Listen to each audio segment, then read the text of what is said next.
ETF index mutual funds నేర్చుకుని stock మార్కెట్లో రాణించాలనుకుంటున్నారా? వెంటనే ఈ నెంబర్కి కాల్ చేయండి. నమస్తే, వెల్కమ్ టు సుమన్ టీవీ. నేను మీ ప్రేమ్. ఇవాళ మనతో ఉన్నారు స్టాక్ మార్కెట్ అనలిస్ట్ సుందరామరెడ్డి గారు. నమస్తే సార్. నమస్తే సార్, నాకు ఒక డ్రీమ్ అనుకోండి, కళ అనుకోండి, ఒక అంబిషన్ అనుకోండి సార్.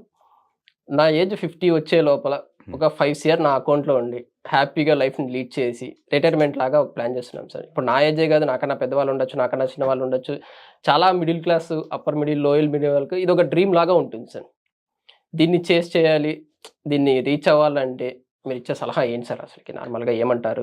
డెఫినెట్గా గోల్ ఓరియంటెడ్ ఆ థాట్ రావటం అనేది గొప్ప విషయం అండి. చాలా మంది ఏంటంటే తర్వాత చూసుకుందాం అని చెప్పేసి అట్ని ఆలోచించడానికి కూడా భయపడతా ఉంటారు.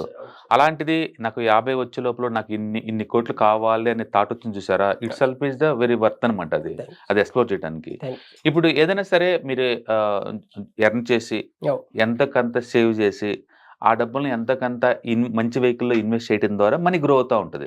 ఓకే, సో అందుకని మీరు నెలకి ఎంతని పెట్టుకుంటూ పోవటం ద్వారా ఆ మనీ ఎలా గ్రో అవుతుందో జాగ్రత్తగా చూడటం ద్వారా మనకి అంత కార్పస్ మనం చేర్చుకోవచ్చు.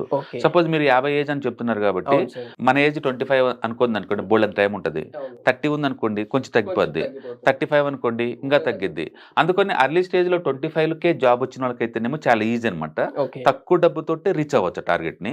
అదే 35 ఏజ్ వచ్చింది అనుకోండి, అప్పటికే చాలా లేట్ అయింది కాబట్టి, అండ్ ఆల్మోస్ట్ 10 years లేట్ అయింది కాబట్టి, తక్కువ టైం ఉంది కాబట్టి ఎక్కువ డబ్బులు పెట్టాల్సి ఉంటుంది అనమాట. ఓకే, సో ఏదైనా సరే ఒక ప్లాన్ చేసుకుంటే అచీవ్ అయినా కాకపోయినా ప్రాబిలిటీ పెరిగిద్ది అనమాట మనకి. ఓకే, సో ఇప్పుడు మనం చెప్పుకున్నాం 25 ఏజ్ అనుకోండి, రిటైర్మెంట్ కావడానికి ఇంకా 24 years ఉంది. 50 కావడానికి 5 కోట్లు కావాలి అంటే యావరేజ్ మీద ఒక 10% పోర్ట్ఫోలియో కానీ గ్రో అయితే ఓకే, నువ్వు ఆల్మోస్ట్ 2 lakh పెట్టాల్సి ఉంటుంది ప్రయాణం. అంటే సంవత్సరం మొత్తం మీద అంటే నెలకి 16,000 రూపాయలు సేవ్ చేయాలి మీ ఖర్చులు పోను. ఆ డబ్బుని కనుక మీరు 10% రిటర్న్స్ వచ్చేసి వాటికి పెడితే అంటే మీరు ఆ 5 crores చేరగలుగుతారు. ఈజీగా చేరిపోవచ్చు. ఈజీగా చేస్తారు. ఎందుకంటే మనం వేసిన 10% కదా. 10% చాలా ఈజీగా వస్తుంది. ఎందుకంటే నిఫ్టీ బీస్ అంటే నిఫ్టీని ఒక ఈటీఎఫ్ లాగా ఇండెక్స్ ఫండ్ లాగా తీసుకుంటే గత 20 years యావరేజ్ రిటర్న్స్ 15% అండి. 15%. కానీ మనం ఇక్కడ పెట్టింది 10 వేసాము యావరేజ్ మీద. అంటే యావరేజ్ మీద 10 వేసాము. కాబట్టి ఇక్కడ ఏంటంటే ఆ టైంలో మార్కెట్ ఆల్ టైమ్ హైలో ఉంటేనేమో మనకి ఈజీగా ఇంతకంటే ఎక్కువ వస్తుంది. ఆ టైంలో మార్కెట్ ఎప్పుడు వాలటిలిటీ అవుతుంది కదా, డౌన్ లో ఉంటే మాత్రం ఇంతకంటే తక్కువ వచ్చింది అనమాట. అందుకని ఏంటంటే మార్కెట్ ఆల్ టైమ్ హైలో ఉన్నప్పుడు, ఆ ఏజ్ దగ్గరలో ఉన్నప్పుడు ఈ ఫండ్స్ మొత్తాన్ని డెట్ ఫండ్స్ కి అలా షిఫ్ట్ చేయడం ద్వారా ఈ మనీని ప్రొటెక్ట్ చేసుకోవచ్చు అనమాట. కాబట్టి నెలకి 16,000 కనుక పక్కన పెట్టుకుంటే, 25 ఏజ్ ఉన్నోళ్ళు నెలకి 16,000 పక్కన పెట్టుకుంటే, లేదా ఇయర్లీ 2 లక్షల రూపాయలు పెట్టేసుకొని 10% అండ్ అబోవ్ గ్రోత్ రేట్ ఉన్న చోట కనుక మన డబ్బు కనుక ఇన్వెస్ట్ చేస్తే 5 కోట్లు వస్తాయి 50 సంవత్సరాల కల్లా. మనం ఏదైనా సరే కమిట్మెంట్ అనుకోవటం చాలా ఈజీ అండి, దాన్ని ప్రాక్టీస్ చేయటం చాలా కష్టం. ఎందుకంటే ఏజ్ 25 ఏజ్ కుర్రోళ్ళు ఏంటంటే వాళ్ళు ఎవరైనా కారు కొన్నారనుకోండి, ఆ మోజు కారు మీదకి వచ్చింది. కారు కొన్న కాడ నుంచి ఆ car maintenance cost monthly 5 lakh పోద్ది. అది 5,000 అవుద్ది కారు మెయింటెనెన్స్ ఛార్జెస్. అంటే కారు 10 lakh పెట్టి కొన్నారనుకోండి, విత్ ఇన్ 10 years కల్లా మళ్ళీ అది అయిపోద్ది. ఆ టైప్ వాటికి డైవర్స్ కాకుండా ఇలా గోల్ ఉండటం వల్ల ఏంటంటే ఒక ఫోకస్కి వెళ్ళిపోతారనమాట. అందుకని గోల్ అంటే చాలా మంచిది. ఎవరికైనా సరే రీచ్ అయినా రీచ్ కాకపోయినా గోల్ని, ఆ గోల్ ఉండటం ద్వారా ఏంటంటే ఈ డిస్టర్బెన్స్ తగ్గించుకుంటారనమాట. అందుకని మనీ రాంగ్ ఎవ్రీ మంత్ ఈ 16,000 తీసుకొచ్చేసి ఈ గోల్ కోసం పెట్టేసుకుంటారు. రెస్ట్ ఆఫ్ ద మనీ తోటి మీరు కావాలంటే ప్లాన్ చేసుకోవచ్చు. మీకు బ్యాక్గ్రౌండ్లో మీ పేరెంట్స్ ఎవరైనా ఫైనాన్షియల్ కాన్షియస్ లో ఉండి, లేకపోతే ఈ క్యాండిడేట్ ఆల్రెడీ ఫైనాన్షియల్ బ్యాక్గ్రౌండ్తో వస్తేనే, అంటే లైక్ సిఏ, ఐసీడబ్ల్యూ, సిఎస్ ఇలాంటి సబ్జెక్ట్తో వస్తే తప్ప ఎట్ ద ఏజ్ ఆఫ్ 25లో అంత బ్రైట్గా ఎవరు ఆలోచించరు. అంటే 30కి అయితే చాలా మంది ఆలోచిస్తారు, మైండ్ కొంచెం మెచ్యూరిటీ వచ్చింది కాబట్టి. కానీ 5 సంవత్సరాలు లేట్ అయింది కాబట్టి మీరు పెట్టాల్సిన అమౌంట్ ఏంటంటే 16,000 కాదు, 33,000 నెలకి. లేట్ అయినందుకు మీరు రెస్ట్ ఆఫ్ ది లైఫ్ లో నీ 50 వచ్చేంత వరకు నెలకి 33,000 పెట్టాల్సి ఉంటుంది, లేదా సంవత్సరానికి 4 లక్షలు పెట్టాల్సి ఉంటుంది. లేట్ ఎందుకు? చాలా మంది 30 ఏజ్ లో రిలీజ్ అవుతారండి. అప్పటికేంటంటే కొలీగ్స్ వాళ్ళు పరిచయం అవుతారు, కొంచెం రిటైర్మెంట్ ప్లాన్ కొంచెం థింక్ చేస్తారు, ఆ వైపు కొంచెం ప్లాన్ చేస్తారనమాట. సో ఇదైతే చాలా మందికి ప్లాన్ చేయడం రెడీగా ఉంటారు. 30లో ఇంకా లేట్ అయింది, 35లో ఆలోచన వచ్చింది అనుకోండి, ఇలాంటిది బాగా లేట్ అయింది కదా, నెలకి 73,000 పెట్టాలండి. 73,000 పెట్టాలి ఫర్ మంత్. ఇయర్లీ 8.5 లక్షలు పెట్టాలి, ఆల్మోస్ట్ 9 లక్షలు పెట్టాలి నువ్వు సేవింగ్స్. 9 లక్షలు మేము పెట్టాలంటే శాలరీ ఎంత ఉండాలో ఆలోచించంగా. అందుకని అర్లీ స్టేజ్లోనే బిగిన్ చేసుకుంటే లైఫ్ స్మూత్గా అయిపోద్ది అనమాట. అందుకని parents is the best teachers. వాళ్ళు వాళ్ళ కిడ్స్ని జాబ్ రాగానే మరుక్షణమే ఇలా ప్లాన్ చేస్తే కనుక ఇట్లా రిటైర్మెంట్ కోసం అర్లీగా బయట సెటిల్ అవడం కోసం అన్నట్టు ఇలాంటివి వర్కౌట్ అవుతాయి అనమాట. ఓకే, చాలా మంది సెటిల్ వేస్తూ ఉంటారు ఆ ఏజ్కి అంత చెప్పడానికి ఇంత చెప్తారులే అని. కానీ బేసికల్ ఏంటంటే మార్కెట్లో ఈ వాలటిలిటీ ఇవన్నీ కామనే, ఇవన్నీ పట్టణం లేవటం పైకి ఇవన్నీ కామనే. ఇవన్నీ పక్కన పెట్టేస్తే ఈ డబ్బులు తీసుకెళ్ళి మీరు ఎవరైనా ఇవ్వగలిగితే రూపాయి వడ్డీకి ఇచ్చుకోండి, లేదు గోల్డ్ కొనుక్కోండి. గోల్డ్ కూడా ఇయర్లీ 12% పెరుగుతుంది. మనం వేసిన 10% కదా. మీరు ఏ ఎస్టేట్ కొనుక్కోండి, మీకు నచ్చిన ఎస్టేట్ ఏదైనా పెట్టుకోనుకోండి. యావరేజ్మెంట్ మనం 10% పెట్టాము. స్టాక్ మార్కెట్ ఏంటంటే కొంచెం ఎక్కువ రిటర్న్స్ బాగా వస్తాయి అనమాట. మనం 20% కొట్టేయచ్చు స్టాక్ మార్కెట్ లో లాంగ్ టర్మ్ పాయింట్ ఆఫ్ లో. హిస్టారికల్ డేటా చెప్తే అదే ఉన్నాయి. అంటే 30 years ఉన్న మ్యూచువల్ ఫండ్స్ మోర్ దెన్ 20% ఇచ్చిన మ్యూచువల్ ఫండ్స్ ఇండియాలో 100లో ఉన్నాయండి, 100లో ఉన్నాయి. కాబట్టి 20% తీయచ్చు స్టాక్ మార్కెట్లో అయితే.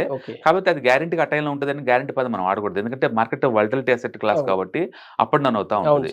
ఓకే, కాబట్టి మీరు కనుక రిటైర్మెంట్కి అలా ప్లాన్ చేశారనుకోండి, అట్లీస్ట్ వేరే వాళ్ళతో పోల్చుకుంటే ఆ మెటీరియల్స్ దాంట్లో పడకుండా, మోజులో పడకుండా ఎంతకంత సేవ్ చేస్తున్నారు. కాబట్టి మీ సేవింగ్స్ ఇన్వెస్ట్మెంట్ రూపంలో అయ్యి ఇన్వెస్ట్మెంట్ ద్వారా మోర్ రిటర్న్స్ జనరేట్ అవుతూ ఉంటాయి అనమాట.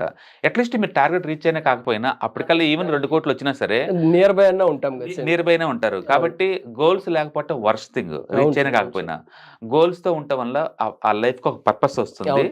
దానివల్ల ఏంటంటే మనం లైఫ్ ఎలా లీడ్ చేయాలి ఉంటుంది. చాలా మంది అంటే గాల్లో దీపం పెట్టేసి నా లైఫ్ అంతా ఎటబోద్దు నాకే తెలియదు అంటారు. అంటే వీళ్ళు మీ ప్రతిదీ ఒక ప్లానింగ్ తోనే ఉంటేనే కుదురుద్దండి. ఈ డే అంతా కూడా మన డేని ఎలా ప్లాన్ చేసుకుంటామో, వీక్ని ఎలా ప్లాన్ చేసుకుంటామో, రిటైర్మెంట్ కూడా అలానే ప్లాన్ చేసుకుంటాం. నువ్వు ఎలాంటి లైఫ్ స్టైల్ గడపాలనుకుంటున్నావు, ఆఫ్టర్ రిటైర్మెంట్ తర్వాత ఎలాంటి ఇళ్లలో ఉందాం అనుకుంటున్నావు, ఎలాంటి టూర్లు తిరుగుదాం అనుకుంటున్నావు, ఇవన్నీ ముందు నువ్వు డిజైన్ చేసుకుంటే ఇప్పుడే అప్పటికి వీలవుతుంది. మీరు వచ్చిన డబ్బు వచ్చినట్టే అంత ఖర్చు చేసుకుంటూ వెళ్ళిపోతున్నారు అనుకోండి, రిటైర్మెంట్ తర్వాత కూడా ఇన్కమ్ ఆగిపోద్ది. అప్పుడు నెక్స్ట్ ఎలా సరే అవుదామని. కరెక్ట్. అందుకని టార్గెట్ రీచ్ అయినా రీచ్ కాకపోయినా ఒక గోల్ ఓరియంటెడ్ కనుక, ఒక అంబిషియస్ కనుక అలా ఉంటే కనుక ఎంతకంత మనీ సేవ్ అవుతుంది అండ్ శాలరీ రీప్లేస్ అవుతుంది. జాబ్ ఊడినా జాబ్ పోయిందని భయం ఉండదు. అండ్ ఇవాళ రిపోర్ట్లో సొసైటీలో ఏంటంటే రిటైర్మెంట్ దగ్గరకు వచ్చిందంటే వాళ్ళు చాలా పెయిన్గా ఫీల్ అవుతుంటారు తప్ప హ్యాపీనెస్ ఉండదు, ఏముండదు. ఎందుకంటే ఏం మిగిలిచలేకపోయారు.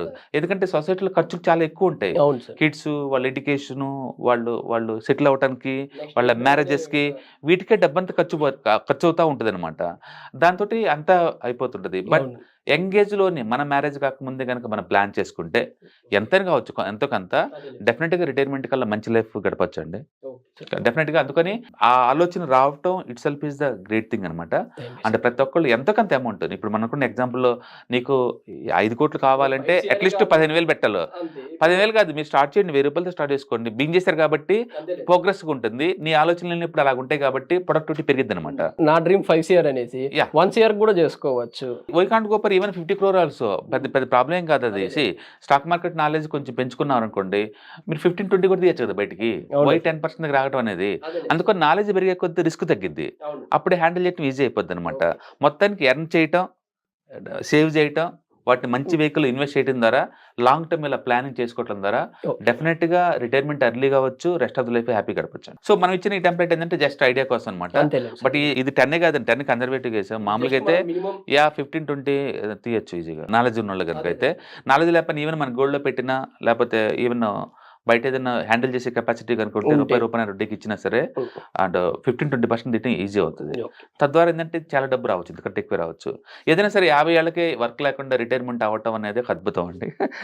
ఆ టైం కల్లా ఫైనాన్షియల్ ప్రాబ్లం లేకుండా ఉంటున్నామంటే చాలా మంచి విషయం అనమాట. అఫ్కోర్స్ ఒక్కొక్కళ్ళు ఒక్కొక్క లైఫ్ స్టైల్ ఉంటుంది. నేను 50 years కల్లా నేను మా విలేజ్కి వెళ్ళిపోయి హ్యాపీగా ఉందాం అనుకోండి, అక్కడ ఖర్చులు కూడా ఏమి ఉండవు కాబట్టి హ్యాపీగా బతకచ్చు మేబీ. లేదా మెట్రోపాలిటన్ సిటీస్లో ఉన్నారనుకోండి, మీ 5 కోట్లు కూడా నథింగ్ ఆడ లైఫ్ స్టైల్కి, ఇంకా చాలా పోవచ్చు కూడా. అందుకని లైఫ్ స్టైల్ మనం డిజైన్ చేసుకున్న దాన్ని బట్టి ఉంటుంది.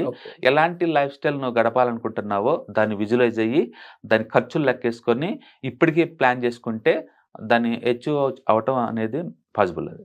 Thank you sir, thank you. Yeah, hi, it's me Sundara Ramireddy. First time మన విజయవాడలో అండి అండ్ వర్క్షాప్ కండక్ట్ చేస్తున్నాం January 5th అండ్ ఉదయం 10 గంటల నుంచి ఈవినింగ్ 6 o'clock వరకు ఫైనాన్షియల్ ఫ్రీడమ్ మీద. ఇందులో మీకు mutual funds, ETFs, index funds ద్వారా మన ఫైనాన్షియల్ గోల్స్, డిఫరెంట్ స్టేజ్ల్లో ఉన్న ఫైనాన్షియల్ గోల్స్ ఎలా రీచ్ అవ్వాలో ప్రాక్టికల్ వేలో మీకు నేర్పుతారు. సో ఇది క్లాస్ రూమ్ వర్క్ ఎన్విరాన్మెంట్ లో కాబట్టి మోర్ ఇంటరాక్టివ్ ఉంటాయి అండ్ 1-to-1 సెక్షన్స్ లాగా మీకు ఏదైనా డౌట్స్ ఉంటే క్లారిఫై చేసుకోవచ్చు. So different goals like educational goals and retirement goals and ఏదైనా హౌస్ ఏదైనా కొనాలి అనుకుంటే అది కొనడానికి ఎలా ప్లాన్ చేసుకోవాలో, and ETFs, index funds, mutual funds ద్వారా మన వెల్త్ ఎలా క్రియేట్ చేసుకోవాలో, అండ్ మిగతా అసెట్ క్లాసులకి వీటికి ఉన్న లింకేజ్ ఏంటో మీకు క్లియర్ గా డిజిటల్ అసెట్స్ ని ఎలా మేనేజ్ చేయాలో ఈ వర్క్ షాప్ ద్వారా మీకు అర్థమవుతుందండి. ఇట్స్ 1 day వర్క్ షాప్ విజయవాడలో. ఇంట్రెస్టెడ్ పార్టిసిపెంట్స్ ఎవరన్నా విజయవాడ అండ్ చుట్టుపక్కల వాళ్ళకి యాక్సెస్ గా ఉన్న కనుక ఇంట్రెస్ట్ ఉన్న పార్టిసిపెంట్స్ కింద స్క్రోల్ అవుతున్న నెంబర్ కి ఒకసారి పింక్ చేయండి. Thank you.